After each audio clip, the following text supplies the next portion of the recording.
И така, ученици, ето така се решава този тип задача. Госпожо, аз не го разбрах. Бихте ли ми обяснили отново?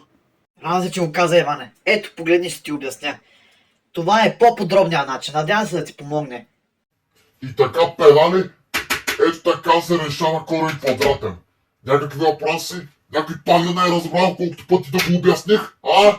Брат, аз нищо не разбрах. Та смърша, сякаш говоря на чисто друг език. Какво ще правим? Попитай отново, брат. Какво толкова може да стане? Какво е най-лошото, което може да се случи? Малко рисковано, ама добре, какво правим?